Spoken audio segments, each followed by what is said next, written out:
Alright guys, I'm back.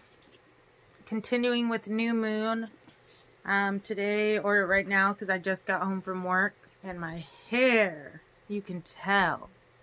So just ignore my face and my hair and we'll be good. So chapter 13 is called Killer. And let's get it.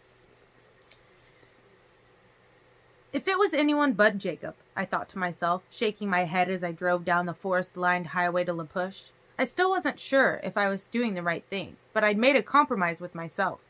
I couldn't condone what Jacob and his friends, his pack, were doing. I understood now what he'd said last night, that I might not want to see him again. And I could have called him, as he'd suggested, but that felt cowardly. I owed him a face-to-face conversation at least. I would tell him to his face that I couldn't just overlook what was going on. I couldn't be friends with the killer and say nothing, let the killing continue. That would make me a monster too. But I couldn't not warn him either. I had to do what I could to protect him. I pulled up to the Black's house with my lips pressed together into a hard line. It was bad enough that my best friend was a werewolf. Did he have to be a monster too? The house was dark, no lights in the windows, but I didn't care if I woke them. My fist thudded against the front door with angry energy. The sound reverberated through the walls. "Come in," I heard Billy call after a minute, and a light flickered on. I twisted the knob. It was unlocked. Billy was leaning around an open doorway just off the little kitchen, a bathrobe around his shoulders, not in his chair yet. When he saw who it was, his eyes widened briefly, and then his face turned stoic. "Well, good morning, Bella. What are you doing up so early?" "Hey, Billy. I need to talk to Jake. Where is he?" I don't really know," he lied, straight-faced. "Do you know what Charlie is doing this morning?" I demanded, sick of the stalling. "Should I?" "He and half the other men in town are all out in the woods with guns, hunting giant wolves." Billy's expression flickered and then went blank. "So I'd like to talk to Jake about that, if you don't mind," I continued. Billy pursed his thick lips for a long moment. "I'd bet he's still asleep," he finally said, nodding toward the tiny hallway off the front room. "He's out late a lot these days. Kid needs his rest. Probably you shouldn't wake him." "It's my turn," I muttered under my breath as I stalked to the hallway. Billy sighed. Jacob's tiny closet of a room was the only door in the yard-long hallway. I didn't bother to knock. I threw the door open. It slammed against the wall with a bang. Jacob, still wearing just the same black cut-off sweats he'd worn last night, was stretched diagonally across the double bed that took up all of his room, but a few inches around the edges. Even on a slant, it wasn't long enough. His feet hung off the one end and his head off the other. He was fast asleep, snoring lightly with his mouth hanging open. The sound of the door hadn't even made him twitch. His face was peaceful with deep sleep, all the angry lines smoothed out. There were circles under his eyes that I hadn't noticed before. Despite his ridiculous size, he looked very young now, and very weary. Pity shook me. I stepped back out and shut the door quietly behind me. Billy stared with curious, guarded eyes as I walked slowly back into the front room. "I think I'll let him get some rest." Billy nodded, and then we gazed at each other for a minute. I was dying to ask him about his part in this. What did he think of what his son had become? But I knew how he'd supported Sam from the very beginning, and so I suppose the murders must not bother him. How he justified that to himself I couldn't imagine. I could see many questions for me in his dark eyes, but he didn't voice them either. "Look," I said, breaking the loud silence. "I'll be down at the beach for a while. When he wakes up, tell him I'm waiting for him, okay?" Sure, Billy agreed. I wondered if he really would. Well, if he didn't, I'd tried, right? I drove down to First Beach and parked in the empty dirt lot. It was still dark, the gloomy pre-dawn of a cloudy day, and when I cut the headlights, it was hard to see. I had to let my eyes adjust before I could find the path that led through the tall hedge of weeds. It was colder here, with the wind whipping off the black water, and I shoved my hands deep into the pockets of my winter jacket. At least the rain had stopped. I paced down the beach toward the north sea wall. I couldn't see St. James or the other islands, just the vague shape of the water's edge. I picked my way carefully across the rocks, watching out for driftwood that might trip me. I found what I was looking for before I realized I was looking for it. It materialized out of the gloom when it was just a few feet away, a long, bone-white driftwood tree stranded deep on the rocks. The roots twisted up at the seaward end like 100 brittle tentacles. I couldn't be sure that it was the same tree where Jacob and I had had our first conversation, a conversation that had begun so many different, tangled threads of my life. but it seemed to be in about the same place. I sat down where I'd sat before, and stared out across the invisible sea. Seeing Jacob like that, innocent and vulnerable in sleep, had stolen all my revulsion, dissolved all my anger. I still couldn't turn a blind eye to what was happening, like Billy seemed to, but I couldn't condemn Jacob for it either.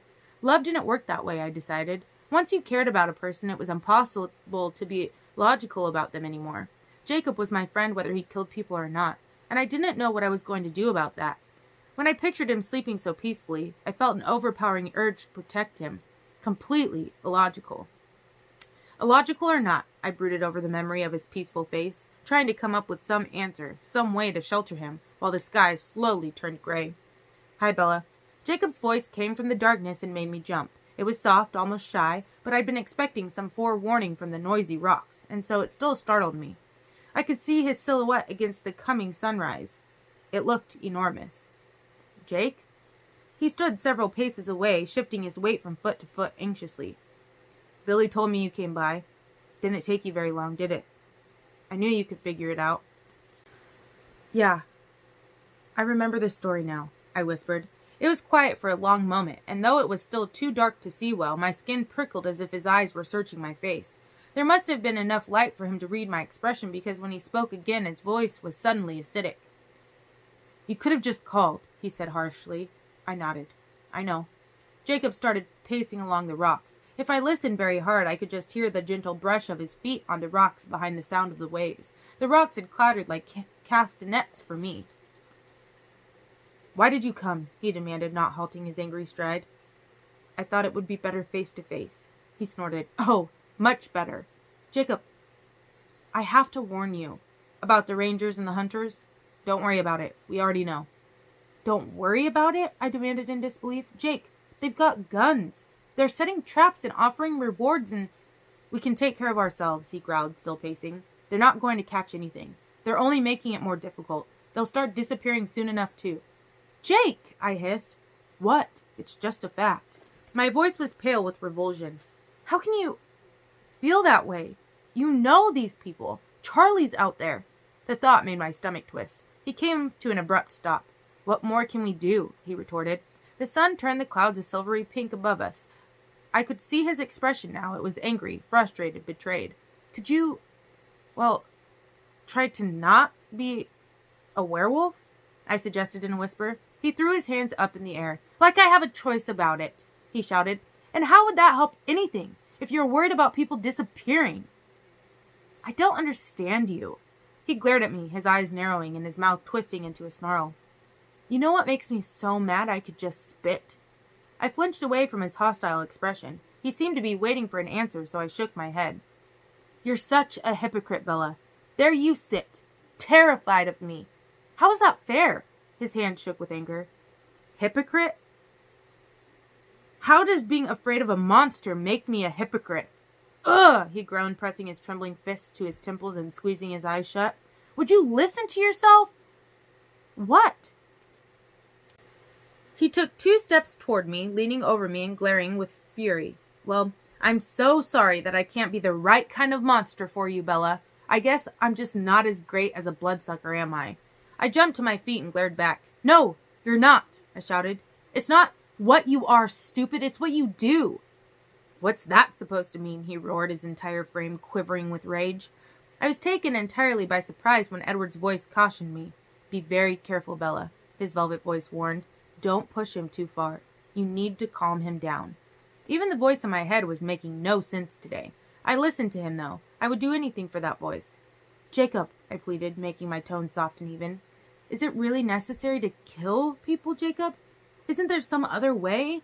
I mean, if vampires can find a way to survive without murdering people, couldn't you give it a try too?" He strained up with a jerk, like my words had sent an electric shock through him. His eyebrows shot up, and his eyes stared wide.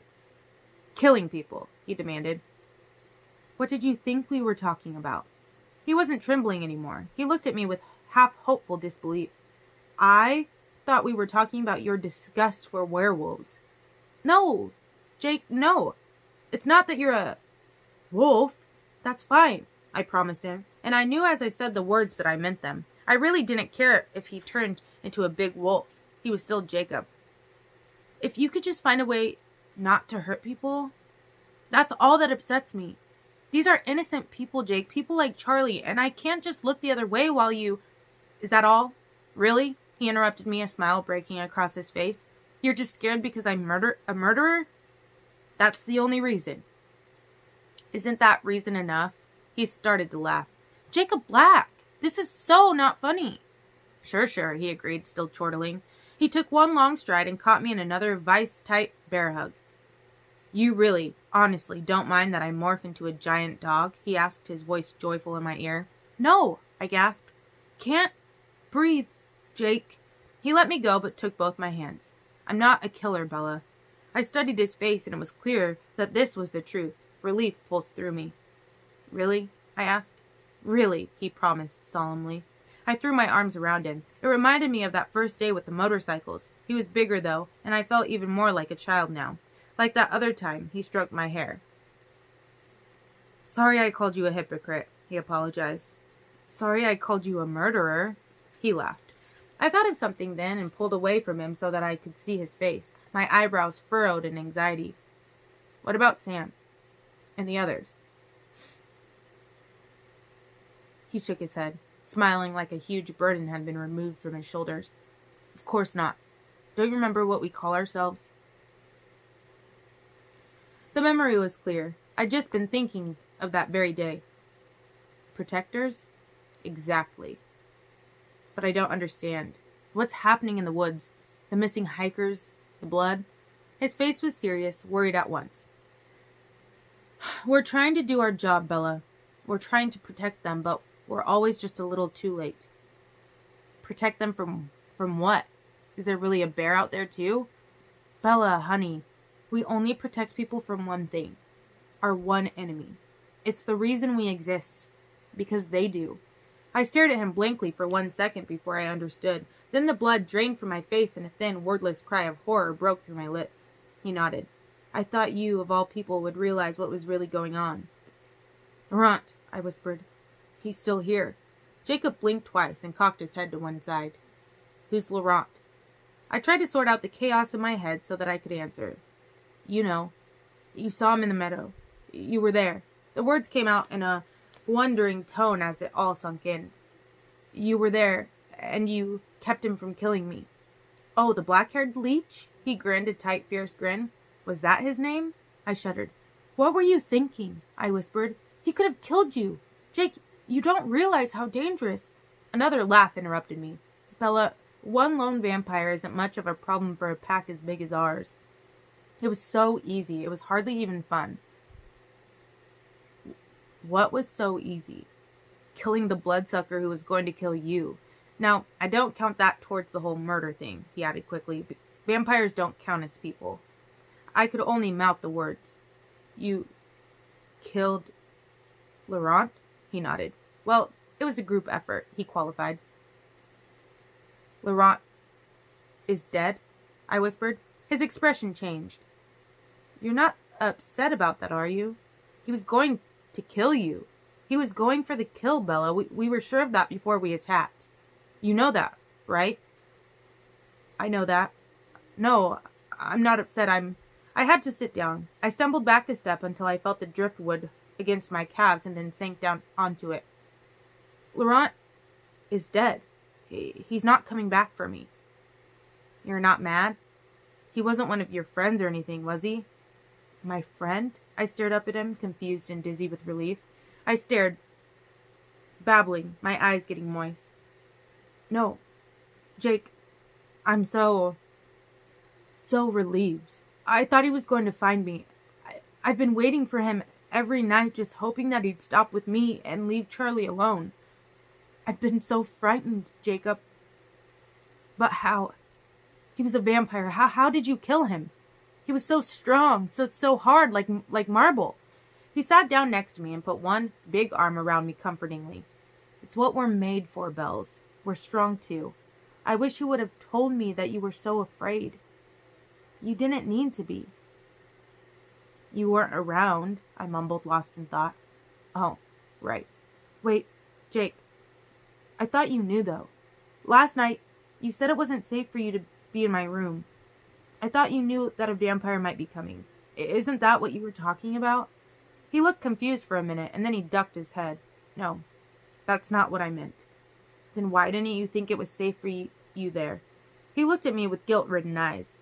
I didn't say it wasn't safe for me. I was thinking of you. What do you mean? He looked down and kicked a rock.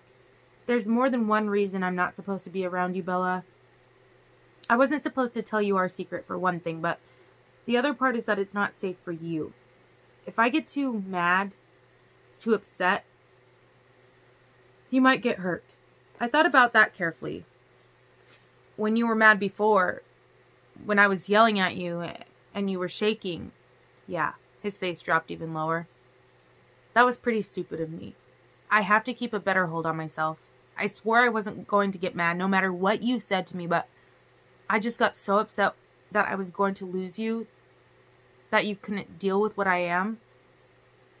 What would happen if you got too mad? I whispered. I'd turn into a wolf, he whispered back. You don't need a full moon? He rolled his eyes.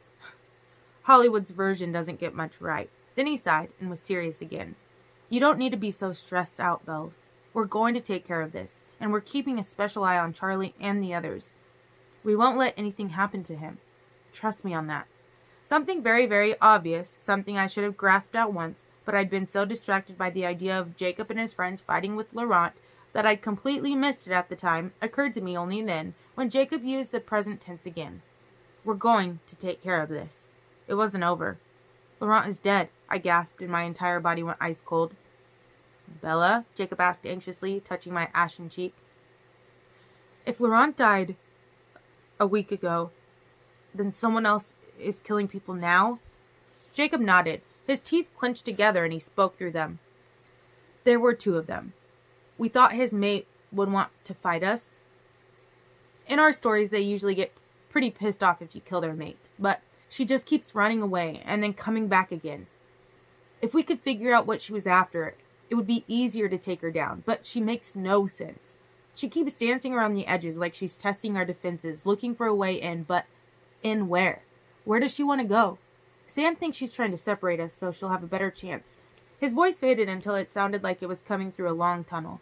I couldn't make out the individual words anymore. My forehead dewed with sweat and my stomach rolled like I had the stomach flu again. Exactly like I had the flu. I turned away from him quickly and leaned over the tree trunk, my body convulsed with useless heaves, my empty stomach contracting with horrified nausea, though there was nothing in it to expel. Victoria was here, looking for me, killing strangers in the woods where Charlie was searching. My head spun sickeningly. Jacob's hands caught my shoulders, kept me from sliding forward onto the rocks. I could feel his hot breath on my cheek. Bella, what's wrong? Victoria, I gasped as soon as I could catch my breath around the nauseous spasms. In my head, Edward snarled in fury at the name. I felt Jacob pull me up from my slump. He draped me awkwardly across his lap, laying my limp head against his shoulder. He struggled to balance me, to keep me from sagging over one way or the other. He brushed the sweaty hair back from my face. Who? Jacob asked. Can you hear me, Bella? Bella! She wasn't Laurent's mate, I moaned into his shoulder. They were just old friends. Do you need some water? A doctor? Tell me what to do, he demanded, frantic. I'm not sick. I'm scared, I explained in a whisper. The word scared didn't really seem to cover it. Jacob patted my back. Scared of this Victoria? I nodded, shuddering. Victoria is the red-haired female? I trembled again and whimpered. Yes. How do you know she wasn't his mate? Laurent told me James was her mate, I explained, automatically flexing the hand with the scar. He pulled my face around, holding it steady in his big hand. He stared intently into my eyes. Did he tell you anything else, Bella? This is important. Do you know what she wants? Of course, I whispered. She wants me. His eyes flipped wide, then narrowed into slits. Why? He demanded. Edward killed James, I whispered. Jacob held me so tightly that there was no need for me to clutch at the hole. He kept me in one piece. She did get pissed off, but Laurent said she thought it was fairer to kill me than Edward. Mate for mate. She didn't know. Still doesn't know, I guess that, I swallowed hard. That things aren't like that with us anymore. Not for Edward, anyway. Jacob was distracted by that, his face torn between several different expressions. Is that what happened? Why the Cullens left? I'm nothing but a human after all. Nothing special, I explained, shrugging weakly. Something like a growl, not a real growl, just a human approximation, rumbled in Jacob's chest under my ear. If that idiot bloodsucker is honestly stupid enough. Please, I moaned, please, don't. Jacob hesitated, then nodded once. This is important, he said again, his face all business now. This is exactly what we needed to know. We've got to tell the others right away. He stood, pulling me to my feet. He kept 2 hands on my waist until he was sure I wasn't going to fall. I'm okay, I lied. He traded his hold on my waist for one of my hands. Let's go. He pulled me back toward the truck. Where are we going? I asked. I'm not sure yet, he admitted. I'll call a meeting. Hey, wait here for just a minute, okay? He leaned me against the side of the trunk and released my hand. Where are you going? I'll be right back, he promised. Then he turned and sprinted through the parking lot, across the road, and into the bordering forest. He flitted into the trees, swift and sleek as a deer. Jacob! I yelled after him hoarsely, but he was already gone. It was not a good time to be left alone. Seconds after Jacob was out of sight, I was hyperventilating. I dragged myself into the cab of the truck and mashed the locks down at once. It didn't make me feel any better. Victoria was already hunting me. It was just luck that she hadn't found me yet. Just luck and 5 teenage werewolves. I exhaled sharply. No matter what Jacob said, the thought of him coming anywhere close to Victoria was horrifying. I didn't care what he could turn into when he got mad. I could see her in my head, her face wild, her hair like flames, deadly, indestructible. But according to Jacob, Laurent was gone. Was that really possible? Edward, I clutched automatically at my chest, had told me how difficult it was to kill a vampire. Only another vampire could do the job. Yet Jake said this was what werewolves were made for. He said they were keeping a special eye on Charlie, that I should trust the werewolves to keep my father safe. How could I trust that? None of us were safe. Jacob the very least of all, if he was trying to put himself between Victoria and Charlie. Because between Victoria and me. I felt like I might be about to throw up again. A sharp rap on the truck's window made me yelp in terror, but it was just Jacob back already. I unlocked the door with trembling, grateful fingers. You're really scared, aren't you? He asked as he climbed in. I nodded. Don't be. We'll take care of you. And Charlie too. I promise. The idea of you finding Victoria is scarier than the idea of her finding me, I whispered. He laughed. You've got to have a little more confidence in us than that. It's insulting. I just shook my head. I'd seen too many vampires in action. Where did you go just now? I asked. He pursed his lips and said nothing. What? Is it a secret? He frowned. Not really. It's kind of weird, though. I don't want you to freak out. I'm sort of used to weird by this point, you know? I tried to smile without much success. Jacob grinned back easily. Guess you'd have to be. Okay. See, when werewolves, we can hear each other? My eyebrows pulled down in confusion. Not hear sounds, he went on, but we can hear thoughts. Each other's anyways. No matter how far away from each other we are. It really helps when we hunt, but it's a big pain otherwise. It's embarrassing, having no secrets like that. Freaky, eh? Is that what you meant last night? When you said you would tell them you'd seen me even though you didn't want to? You're quick. Thanks. You're also very good with weird. I thought that would bother you. It's not... Well, you're not the first person I've known who could do that, so it doesn't seem so weird to me. Really? Wait, are you talking about your bloodsuckers? I wish you wouldn't call them that. He laughed. Whatever. The Cullens, then? Just Edward. I pulled one arm surreptitiously around my torso. Jacob looked surprised, unpleasantly so. I thought those were just stories. I've heard legends about vampires who could do extra stuff, but I thought that was just a myth. Is anything just a myth anymore? I asked him wearily. He scowled. Guess not. Okay, we're going to meet Sam and the others at the place we go to ride our bikes. I started the truck and headed back up the road. So, did you just turn into a wolf now to talk to Sam? I asked curiously. Jacob nodded, seeming embarrassed. I kept it real short. I tried not to think about you so they wouldn't know what was going on. I was afraid Sam would tell me I couldn't bring you. That wouldn't have stopped me. I couldn't get rid of my perception of Sam as the bad guy. My teeth clenched together whenever I heard his name. Well, it would have stopped me, Jacob said, morose now. Remember how I couldn't finish my sentences last night? How I couldn't just tell you the whole story? Yeah? You looked like you were choking on something. He chuckled darkly. Close enough. Sam told me I couldn't tell you. He's the head of the pack, you know. He's the alpha. When he tells us to do something, or not to do something, when he really means it, well, we can't just ignore him. Weird, I muttered. Very, he agreed. It's kind of a wolf thing. Huh, was the best response I could think of. Yeah, there's a load of stuff like that. Wolf things? I'm still learning. I can't imagine what it was like for Sam, trying to deal with this alone. It sucks bad enough to go through it with a whole pack for support. Sam was alone? Yeah, Jacob's voice lowered. When I changed, it was the most horrible, the most terrifying thing I've ever been through. Worse than anything I could have imagined. But I wasn't alone. There were the voices there in my head telling me what had happened and what I had to do. That kept me from losing my mind, I think. But Sam, he shook his head. Sam had no help. This was going to take some adjusting. When Jacob explained it like that, it was hard not to feel compassion for Sam. I had to keep reminding myself that there was no reason to hate him anymore. Will they be angry that I'm with you? I asked. He made a face. Probably. Maybe I shouldn't. No, it's okay, he assured me.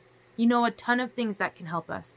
It's not like you're just some ignorant human. You're like a, I don't know, spy or something. You've been behind enemy lines. I frowned to myself. Was that what Jacob would want from me? Insider information to help them destroy their enemies? I wasn't a spy, though. I hadn't been collecting that kind of information. Already his words made me feel like a traitor. But I wanted him to stop Victoria, didn't I? No. I did want Victoria to be stopped, preferably before she tortured me to death or ran into Charlie or killed another stranger. I just didn't want Jacob to be the one to stop her, or rather to try. I didn't want Jacob within 100 miles of her. Like the stuff about the mind-reading bloodsucker, he continued, oblivious to my reverie. That's the kind of thing we need to know about. That really sucks that those stories are true. It makes everything more complicated. Hey, do you think this Victoria can do anything special? I don't think so, I hesitated and then sighed. He would have mentioned it. He? Oh, you mean Edward. Oops, sorry, I forgot. You don't like to say his name. Or hear it. I squeezed my midsection, trying to ignore the throbbing around the edges of my chest. Not really, no. Sorry. How do you know me so well, Jacob? Sometimes it's like you can read my mind. Nah, I just pay attention. We were on the little dirt road where Jacob had first taught me to ride the motorcycle. This good? I asked. Sure. I pulled over and cut the engine. You're still pretty unhappy, aren't you? He murmured. I nodded, staring unseeingly into the gloomy forest. Did you ever think that maybe you're better off? I inhaled slowly and then let my breath out. No. Because he wasn't the best. Please, Jacob, I interrupted, begging in a whisper. Could we please not talk about this? I can't stand it. Okay, he took a deep breath. I'm sorry I said anything. Don't feel bad. If things were different, it would be nice to finally be able to talk to someone about it. He nodded. Yeah. I had a hard time keeping a secret from you for 2 weeks. I must be hell to not be able to talk to anyone. Hell, I agreed. Jacob sucked in a sharp breath. They're here. Let's go. Are you sure? I asked while he popped his door open. Maybe I shouldn't be here. They'll deal with it, he said, and then he grinned. Who's afraid of the big bad wolf? Ha ha, I said.